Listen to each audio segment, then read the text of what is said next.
हमारे साथ है, ये गवाही देना चाहती हैं। थोड़ा सा मैं बता देता हूं ताकि इनको थोड़ी आसानी हो। गुड़िया को आपका सारे लोग जानते हैं कि किस तरीके से ये बीमार थी, कैसे हमारे साथ इसका राब्ता हुआ। ये अबलीसी मसले थे, बदरूगिरता थी। फिर हम इनके घर में गए, खुदावन ने इसको बहाल किया और 14 साल के बाद खुदावन ने इनकी गोद भी भरी और खुदा का शुक्र है कि आज ये अपनी बेटी के साथ यहाँ पे मौजूद है। मैं चाहता हूँ सनी गवाही दे इस चीज की। मेरी तरफ से सब बहन भाइयों को सलाम। और पाज साहब ने जो बात की कि 14 साल हो गए, अच्छा 14 साल हो गए इस बात को कि औलाद नहीं थी और इब्लीसी मामला था, वो हमें पता नहीं था। तो पाज साहब का साथ वाली मुसलमान है, उन्होंने बताया कि इधर ना मैं पंजाबी चाहना। अच्छा, और नालदा ने दसिया कि जी ਤੁਹਾਡੇ ਤੇ ਚਰਚ ਹੈਗਾ, ਤੁਹਾਡੇ ਤੇ ਚਰਚ ਹੈਗਾ ਨਾ, ਤੇ ਉੱਥੇ ਅਸੀਂ ਨਾ ਆਪਣੀ ਬੇਟੀ ਨੂੰ ਲੈ ਕੇ ਗਏ ਤੇ ਉਹਦੀ ਨਾ ਨਜ਼ਰ ਠੀਕ ਹੋ ਗਈ। ਤੇ ਮੈਨੂੰ ਇਹਨਾਂ ਨੇ ਕਿਹਾ ਕਿ ਜੀ ਸਨੀ ਤੁਸੀਂ ਨਾ ਉੱਥੇ ਜਾਓ ਤੇ ਪਾਜ ਸਾਹਿਬ ਦਾ ਪਤਾ ਕਰਕੇ ਉਹ ਕਿਸ ਟਾਈਮ ਬੈਠਦੇ ਨੇ। ਤੇ ਮੈਂ ਨਾ ਇਹਨਾਂ ਨੇ ਮੈਨੂੰ ਕਿਹਾ, ਮੈਂ ਅੱਧੇ ਰਸਤੇ 'ਚ ਆਇਆ, ਫਿਰ ਮੈਂ ਵਾਪਸ ਟੁਰ ਗਿਆ। ਫਿਰ ਮੈਂ ਵਾਪਸ ਗਿਆ ਵਾ ਤੇ ਫਿਰ ਚਲੇ ਗਿਆ ਘਰ। ਤੇ ਮੈਨੂੰ ਕਹਿ ਰਹੇ ਗਏ, ਮੈਂ ਕਿਹਾ ਨਹੀਂ ਕਿ ਪਾਸਟਰ ਸਾਹਿਬ ਚਰਚ 'ਚ ਨਹੀਂ ਆ। ਉਹ ਫਿਰ ਅੰਮੀ ਹਰੀ ਇਹਨਾਂ ਦੇ ਆ ਗਏ ਨਾ, ਉਹਨਾਂ ਨੂੰ ਪਤਾ ਚੱਲਿਆ, ਉਹਨਾਂ ਨੇ ਵੀ ਦੱਸਿਆ ਕਿ ਜੀ ਇੰਜ ਨਾ ਪਾਸਟਰ ਹੈਗੇ। ਮੈਂ ਨਹੀਂ ਆਇਆ, ਫਿਰ ਅੰਮੀ ਹਰੀ ਆਏ। ਅੰਮੀ ਹਰਾਂ ਨੇ ਆਣ ਕੇ ਕਿਹਾ, ਪਾਜ ਸਾਹਿਬ ਨੇ ਕਿਹਾ ਜਿੰਨੀ ਦੇਰ ਤੱਕ ਉਹਨਾਂ ਦੇ ਹਸਬੈਂਡ ਨਹੀਂ ਆਣਗੇ ਘਰੋਂ, ਉਹਨੇ ਦੇਰ ਤੱਕ ਮੈਂ ਉਹਨਾਂ ਦੇ ਇਬਾਦਤ ਦੁਆ ਨਹੀਂ ਕਰ ਸਕਦਾ। और फिर उस तो बाद इन्होंने मैंने कहा कि जी तेरी अम्मी उत्थे चली गई है, मैंने घर कह रहे ने, वो इत्थे बैठे ने, कह रहे तेरी अम्मी उत्थे चली गई है ते ओनू समझा।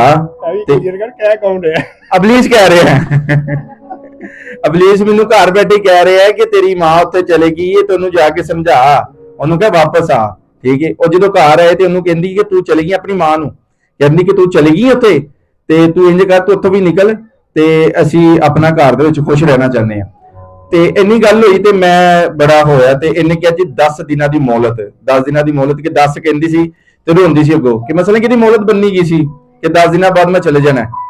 ਤੇ ਪਾਜ ਸਾਹਿਬ ਨੂੰ ਆਣ ਕੇ ਫਿਰ ਮੈਂ ਤੇ ਮੇਰੇ ਵੱਡੇ ਭਾਈ ਰਾਤ ਦੇ ਟਾਈਮ ਆਏ, ਤਕਰੀਬਨ 11 11:30 ਦਾ ਟਾਈਮ ਪਾਸ, ਔਰ 11 11:30 ਵਜੇ ਦਾ ਟਾਈਮ। ਮੈਂ ਬੜਾ ਪਰੇਸ਼ਾਨ, ਮੈਂ ਹਰ ਪਾਸੇ ਦੇਖਾਂ ਕਿ ਕੀ ਮਾਮਲਾਤ ਨੇ, ਸਾਰੇ ਕਹਿਣ ਤੇ ਫਿਰ ਰੋਂਦੇ ਵੀ ਬੜਾ ਸੀ।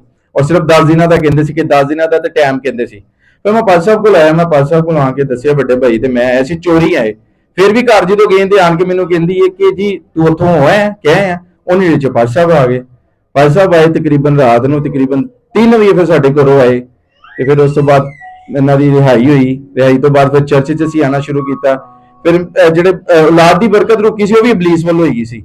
ਉਹ ਫਿਰ ਰਿਹਾਈ ਦੀ ਬਰਕਤ ਹੋਈ ਮਿਲੀ ਸਾਨੂੰ। ਪਾਜ ਸਾਹਿਬ उस रात ਨੂੰ जिस दिन पहले भी ਹੋਈ ਸੀ, ਫਿਰ ਮਾਮਲਾ ਫਿਰ ਅਸੀਂ ਵਿੱਚੋਂ ਛੁੱਟ ਗਏ। ਮਸਲਨ ਕਿ ਸਾਨੂੰ ਔਲਾਦ ਦੀ ਬਰਕਤ ਫਿਰ ਮਿਲੀ ਸੀ, ਅਸੀਂ ਫਿਰ ਵਿੱਚੋਂ ਛੱਡ ਗਏ ਸਾਂ। ਫਿਰ ਸਾਡੇ ਕੋਲ ਬਰਕਤ ਲਈ ਵਾਪਸ ਚਲੀ ਗਈ ਸੀ ਨਾ, ਬਲੀਸ ਲੈ ਗਏ ਸੀ। ਠੀਕ ਹੈ, ਔਰ ਫਿਰ ਉਸ ਤੋਂ ਬਾਅਦ ਪਾਜ ਸਾਹਿਬ ਨਾਲ ਕੰਟੀਨਿਊਡ ਹੋਏ ਅਸੀਂ। ਫਿਰ ਉਸ ਤੋਂ ਬਾਅਦ ਦੇਖੋ ਤੁਹਾਡੇ ਸਾਹਮਣੇ ਜਿੱਦੀ ਜਾਗਦੀ ਗਵਾਹੀ, ਔਰ ਖੁਦਾ ਦੇ ਨਾਮ ਨੂੰ ਇੱਜ਼ਤ और ਜਲਾਲ है। और अबलीस की कोई औकात नहीं है। जो उस्ताद पाज साहब अच्छा मिल जाए तो पूरा घराना नजात जाता है। और इस टाइम मैं ऑनलाइन उत्ते पूरे पाकिस्तान दे विच मैं सिक्के सेल करदा वां, और कोई नहीं, मैं चिट्टा अनपढ़ हैगा वां, चिट्टा अनपढ़। और ये भी दुआवां दे वसीले कि पूरे पाकिस्तान दे विच सिर्फ मेरा नाम चलदा, मैं सिक्के सेल करना यूरोप कंट्रियां दे विच। ठीक है, और कोई नहीं करता। और ये भी मेरे पास साहब दी दुआवां, और अच्छा उस्ताद और अच्छा पासबान मिल जाए तो पिछे दुआवां कंटिन्यू रहिंदियां और बरकतां दे नाल बंदा मल मार रहिंदा है।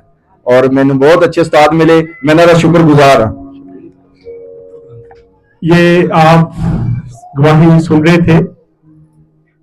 अबलीस, कई बार हम सोचते हैं कि हम चोरी पास्टर साहब के पास चले जाएंगे तो अबलीस को पता नहीं, लेकिन अबलीस आपसे पहले जानता है। और अबलीस ने मैनू धमकी भी लाई सी कि तेरा जिहड़ा ऑनलाइन काम हैगा ना मैं बंद कर देंगा, तू मेरे वाले हो, मैं तेनू सब कुछ देंगा।